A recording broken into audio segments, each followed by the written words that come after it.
여러분 반갑습니다. 오늘 강성규 문학TV 제21화는 납치한 미소년들과 하룻밤을 즐기고 살해해버린 악녀, 관암풍인데요. 본래 이름이 가후라고 합니다. 가후.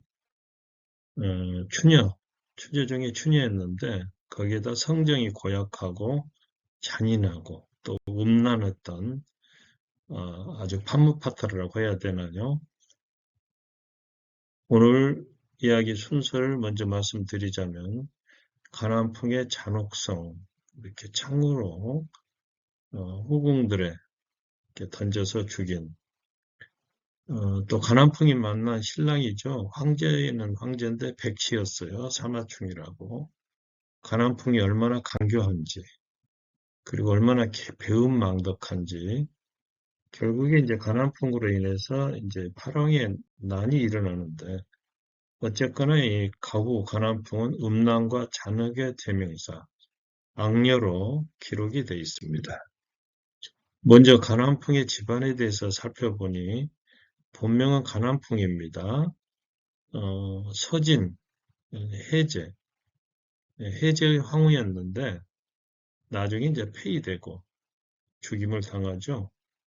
가난풍은 작은 키에 허리가 굵고 피부가 검은 추녀 중에 추녀였다고 합니다. 근데 무저 이 사마염은 아들 사마충의 배필로 원래 위간의 딸을 염두에 두었는데 왜냐하면은 이 집안도 지혜롭고 현명했을 뿐만 아니라 자녀들도 많고 키가 크고 피부가 하얀 아름다운 외모를 가지고 있었는데 역시 그 핏줄을 받아서 위시오 딸 역시 키가 크고 피부가 하얗고 허리가 가늘고 팔다리가 길었다고 합니다. 그리고 포악한 가난품과 달리 아주 유순한 성품이었다고 그래요. 반면에 가충, 가난풍의 집안은 시기심이 많고 자식은 적은 데다 용모도 추했다고 합니다. 그런데도 가난풍이 간탁된 배경이 있는데 선비족이 친미배우자 가난풍의 아버지 가충이 토벌을 떠나면서 권신들에게 딸을 부탁했고 더 결정적으로는 가충의 아내인 곽계가 무은 황후와 대신들에게 뇌물을 많이 주었습니다. 이때 권신 순이와 순옥이 이렇게 황제에게 얘기를 하는 겁니다. 사마충이 원래 워낙 백치기 때문에 미인이 황태자비가 되면 후에 바람이 날 것입니다. 그러나 지독한 추녀인 가난풍은 이러한 백치 남편에게 만족할 것입니다. 이렇게 무지를 설득한 거예요. 그러나 이제 기대와 달리 가난풍은 나중에 수많은 여인들과 바람을 피우지 않습니까? 원래는 또 가난풍의 여동생 가오를 선택하려 했는데 예, 어려서 어른 옷이 몸에 맞지 않았다고 합니다. 그래서 가난풍은 권신이었던 아버지 덕분에 15살의 나이로 13살의 사마충과 결혼을 하게 이른 겁니다. 이 사마충이 얼마나 백치냐면 이제 백치라고 하는 지능이 매우 낮은 사람을 가리키는데 어느 날 형년이 들어서 백성이 굶주린다는 말을 듣자 곡식이 없으면 어째서 고기죽을 쏘서 먹으면 되지 않느냐 이렇게 물어봤다고 합니다. 밤에 자기가 공부를 하는데 개구리가 시끄럽게 울자 과연 저 개구리들이 공쪽으로 올까 사쪽으로 올까 이렇게 물었는데 옆에 있던 사람이 사유지의 개구리는 사쪽으로 울고 공유지의 개구리는 공쪽으로 옵니다. 이렇게 대답했다고 하는 참 웃지 못할 이야기가 있습니다.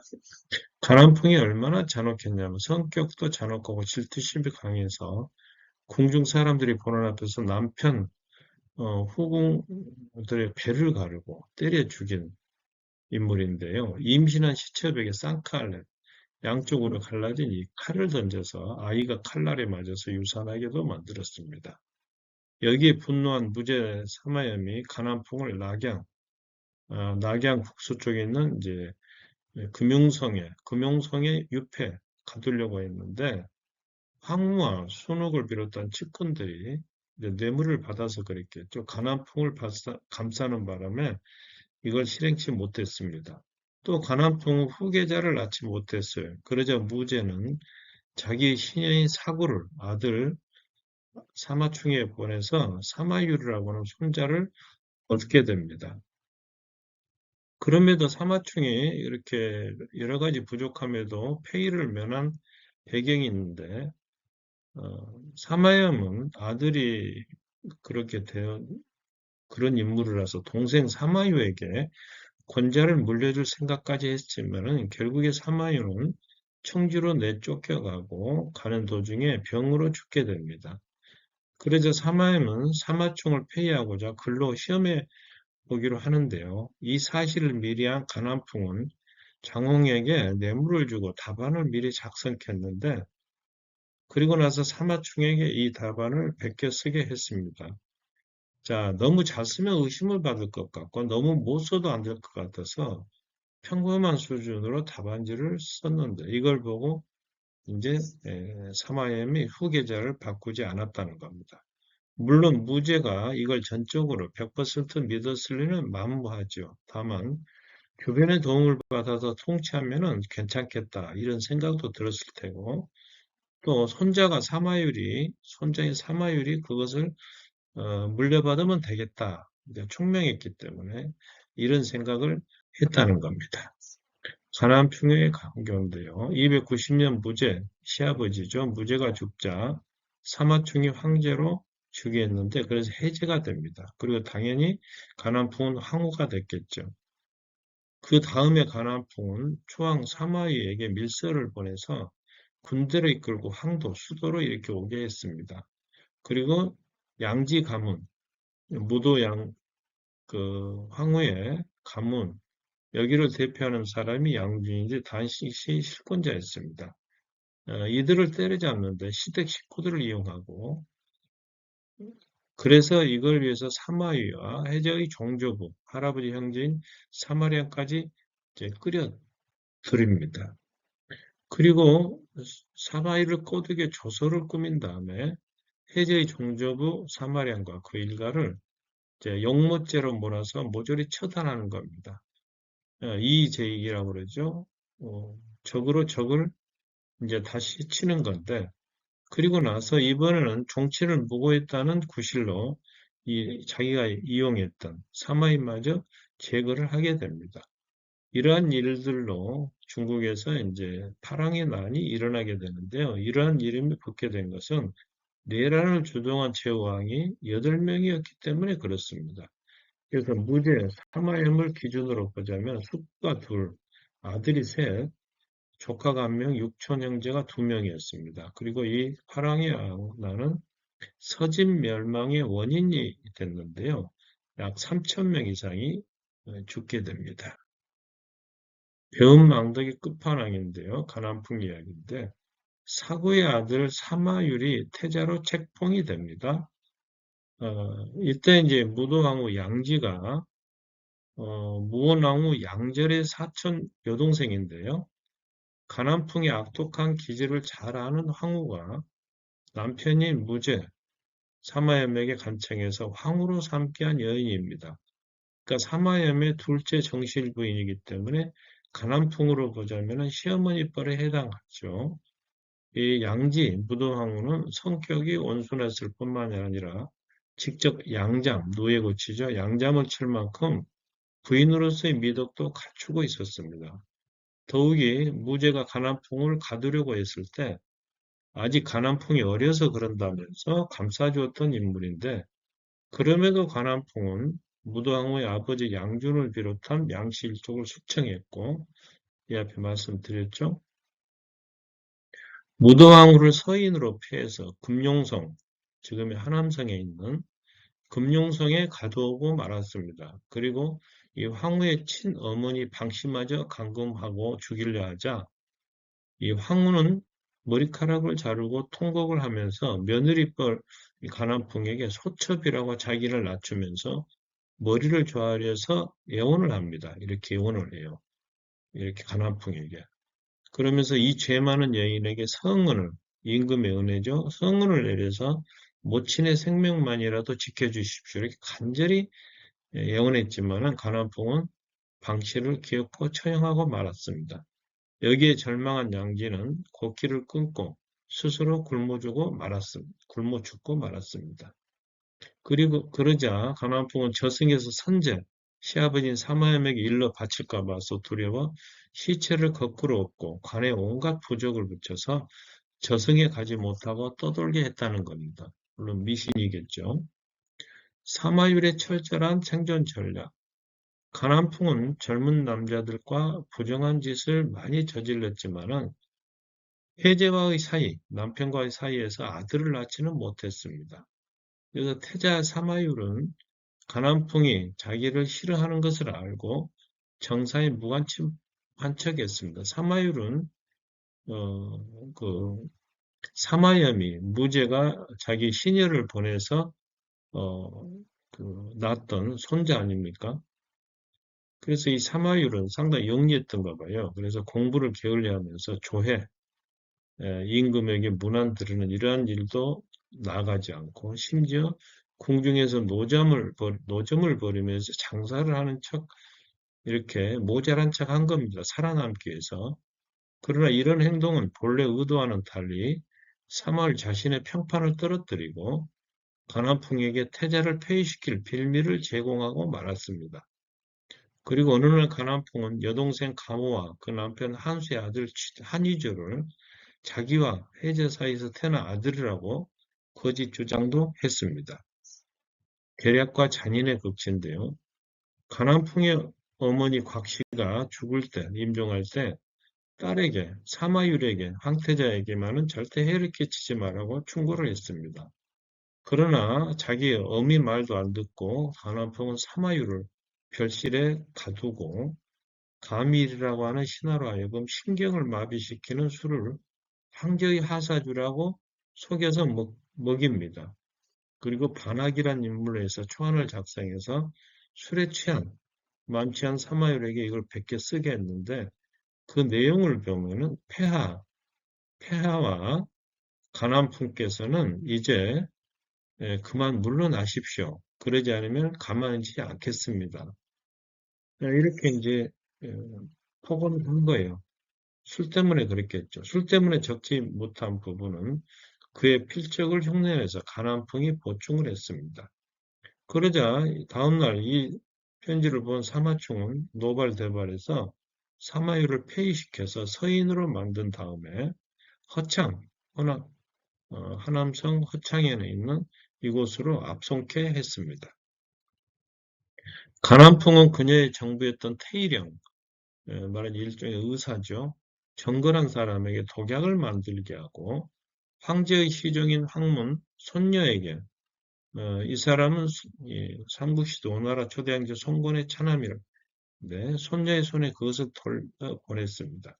그런데 마침 사마율은 측간에서 변소의 일을 보고 있었는데 갑자기 뛰어들어온 손녀가 강제로 독약을 먹이자 여기에 저항을 합니다. 그러자 결국에 약짓는 절구로 이렇게 때려 죽이는데 그 비명소리가 담장 너머까지 들렸다고 합니다. 죽었을 때 그의 나이는 겨우 23살이었습니다. 여기는 가난풍이란 여자에 의해서 죽은 인물들인데 양준, 그리고 그 무도왕후 양지, 그리고 이 사마율까지 이렇게 나와 있지 않습니까? 음란과 잔혹의 대명사 가운데요. 가후의 악행 가운데 특히 유명한 것은 상식을 벗어난 음탕함입니다. 저작거리, 시장의 거리에서 미소년, 아름다운 소녀를 뽑아서 하룻밤씩을 즐겼고 전륜, 말하자면 재주가 뛰어난 무관이나 궁중의원들과 음란한 사생활을 즐겼는데 미소년들 같은 경우에 밤길에서 납치해서 자기의 침실로 데려와 실컷 즐긴 뒤에 마음에 들면 보물을 주고 마음에 들지 않으면 목을 졸라 죽인 후에 상자나 자루에 넣어서 강에 버렸습니다. 낙양성 남쪽의 어느 아름다운 소년이 가난풍에 끌려와서 아마 뭐 잘 이렇게 테크닉이 좋았던지 기분이 좋았던가 봐요. 그래서 비싼 선물을 주면서 풀어줬는데 갑자기 소년이 화려한 옷을 입고 다니자 얘가 도둑놈이 아닌가 이렇게 조사를 해본 결과 소년의 이야기를 다 듣고 풀어줬다는 그런 웃지 못할 이야기도 있습니다. 가난풍의 최후는 어땠을까요? 총망받던 황태자 사마율의 죽음을 계기로 황족과 제후들이 일제히 일어나게 됩니다. 서기 300년 사마륜 무죄 수도인데요. 사마륜과 사마경이 군대를 이끌고 수도로 입성해서 가난풍을 체포해서 폐위시키고 말았습니다. 이때 가난풍은 누가 계획한 글인가 이렇게 물어보자 사마경은 사마륜과 사마경이요. 그러자 가난풍은 개를 묶어둘 때는 마땅히 목을 줄로 묶어 놓아야 되는데 도리어 꼬리를 묶어 뒀으니 어찌 그렇게 되지 않으랴 이렇게 하며 하탄했다고 합니다. 사마리는 가난풍을 서인으로 폐해서 강등시켜서 유폐 가두었는데 그리고 조서를 꾸며서 상서 유흥을 보내서 독이 든 술, 금솔주를 내려서 자결토록 했습니다. 가난풍은 강제로 독주를 마신 뒤에 사마리는 역적이라고 비난하면서 피를 토하며 죽었는데 이때 가난풍이 나이는 44세였습니다. 추녀의 잔인한 성정에 질투심 호색까지 겸비한 악력, 친정 식구들에 대한 편애, 음탕성이라는 새로운 요소가 첨가된 여인이 바로 가난풍이었습니다. 그런데 가난풍에 대한 의외의 평가가 있는데 역사서를 보면은 이때 천하가 편안하였다. 백성들 살기에는 오히려 좋았다. 이런 평이 있는데 왜냐하면 백성들 입장에서 누가 왕이 되든지 자기들을 괴롭히지만 않으면 상관이 없다는 겁니다. 대형 사업이 없어서 그랬을까요? 그런 생각도 드는데 또 혼란의 시기였음에도 불구하고 종교 문화가 발달했고 또 심지어 가난풍은 황족 제후들과 외척들로부터 황권을 굳건히 지킨 역을했다. 이런 평가까지 있습니다. 가난풍은 정적을 적절히 제거하면서 바보 황제, 사마충의 재위 기간을 상당히 오랫동안 지켜주었고 이런 걸 보면은 가난풍의 정치적 감각이 상당히 뛰어났지 않은가 이런 평가도 있습니다. 또 명성과 식견을 두루 가진 인재를 적시에 기용해서 내치를 안정시켰고 정이 마음에 안 들고 안 되겠다 싶으면은 살인하거나 숙청하거나 추방을 했습니다. 또 권력자 여성을 싫어한 사관들이 가난풍을 악녀로 만들었다는 이런 일부 주장도 있습니다. 그럼에도 불구하고 가난풍은 파랑의 난을 부른 책임이 있고 이 난과 영가의 난으로 인해서 진나라가 멸망하고 이후 5호 16국 시대 그리고 남북조 시대라고 하는 혼란을 가져온 죄가는 욕을 먹어야 싸다는 거죠. 그리고 무엇보다도 미소년을 납치해서 간통하고 살해하는 이 엽기적인 범죄 행위가 역사서에 뚜렷하게 기록이 되어 있습니다. 오늘 이야기를 정리해 드리도록 하겠습니다. 가난풍은 서진 해적 황후로서 활동하다 폐위됐고 추한 용모였지만 모친의 뇌물 공세로 이제 말하자면은 그 황태자비로 간택이 됐죠. 백치 황제의 사마충과 가난풍의 잔악성, 그래서 가난풍이 많은 살인을 저질렀고 무제는 자기의 시녀를 아들에게 보내 손자 사마유를 얻었다는 이야기, 가난풍의 강교, 예를 들면 무죄 외척을 때려잡는 데는 시댁 식구들을 이용하고 다시 시댁 정치인들 사이를 이간질해서 서로 죽이도록 해서 때려잡고 그리고 배은망덕의 끝판왕입니다. 자기를 그렇게 도와주었던 무도항우의 모친을 끝내 처형하고 무도항우가 스스로 아사의 길을 걷도록 한 악녀가 가난풍입니다. 또 무죄의 손자인 사무엘을 폐위시키고 독약 처방하고 여기에 반항하자 때려 죽인 여자고 저작거리의 미소년들을 밤길에서 납치해 침실로 들여 실컷 즐긴 뒤에 목졸라 죽인 후 상자나 자루에 넣어서 강에 버렸습니다. 조항 사마륜에 의해서 폐위되고 처형됐는데 백성들을 살기는 좋았다고 하는 의외의 평가가 있습니다. 그럼에도 미소년 납치나 간통, 살해 같은 엽기적인 범죄 행위가 정당화될 수는 없겠죠. 오늘 이야기는 저의 장편소설 복숭아꽃 성은 공정한 거와 이나미 리츠코가 쓴 유쾌한 에피큐리안들의 즐거운 우행 이러한 책들을 참고했습니다. 오늘 영상이 좋으셨다면 구독과 좋아요 부탁드리며 유튜브 강성유 철학TV도 많이 시청해 주시기 바랍니다. 여러분 감사합니다.